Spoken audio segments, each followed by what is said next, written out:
Hi every one, welcome to Pavi vlogs. இதான் நீங்கள் என்ன ஃபஸ்ட் டைம் பார்க்குறீங்கன்னா என்னோடய சேனலை சப்ஸ்கிரைப் பண்ணிக்கோங்க. 6 days 6 லஞ்ச் பாக்ஸ் சீரிஸ் பார்க்கலாம். இன்றைக்கி வந்து ரொம்ப சிம்பிளாக குயிக்காகவும் செய்யறது புதினா சாதம் எப்படி செய்கிறதுன்னு பார்க்கலாம் வாங்க. பேன் வச்சுட்டு பேன் சூடானதுக்கப்புறம் 2 டேபிள் ஸ்பூன் ஆயில் ஆட் பண்ணிக்கோங்க. ஆயில் சூடானதுக்கப்புறம் 1 ஸ்பூன் உளுந்து ஆட் பண்ணிக்கோங்க. உளுந்து நல்லா வறுப்பட்டதுக்கப்புறம் ஒரு பெரிய துண்டு இஞ்சி 3 பச்சை மிளகாய் ஆட் பண்ணிக்கோங்க. அதையும் கொஞ்சம் நேரம் வறுத்துட்டு ஒரு கைப்பிடி ஃபுல்லாக கருவேப்பிலை ஆட் பண்ணி அதையும் வறுத்துக்கோங்க. கூட இன்னொரு கைப்பிடி ஃபுல்லாக கொத்தமல்லி ஆட் பண்ணிக்கோங்க. இது எல்லாத்தையும் ஒரு வாட்டி வதக்கி விட்டுருங்க. அடுத்து வந்து 2 கட்டு புதினாவை கிள்ளி நல்லா வாஷ் பண்ணி எடுத்து வச்சுருக்கேன், அதையும் ஆட் பண்ணிக்கிறேன். கூடவே 1 ஸ்பூன் சால்ட் ஆட் பண்ணி நல்லா அதையும் வதக்கி எடுத்துக்கிறேன்.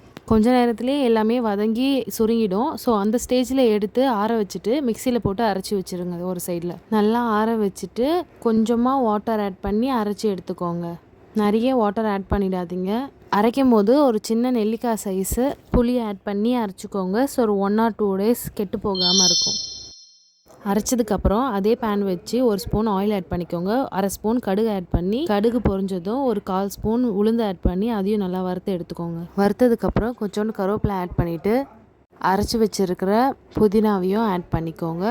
ஒரு 2 to 3 minutes மட்டும் நல்லா வதக்கி எடுத்துக்கோங்க. அவ்வளோதான்.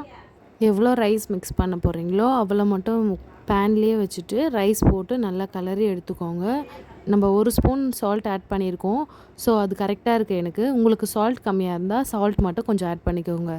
ரொம்ப ஈஸியாகவும் குயிக்காகவும் செஞ்சாச்சு. நீங்களும் ட்ரை பண்ணி பார்த்துட்டு எப்படி இருந்துச்சுன்னு கமெண்ட்ஸில் சொல்லுங்கள். மறக்காமல் லைக் பண்ணிவிடுங்க. என்னோடய பேஜை சப்ஸ்கிரைப் பண்ணிக்கோங்க. பாய்.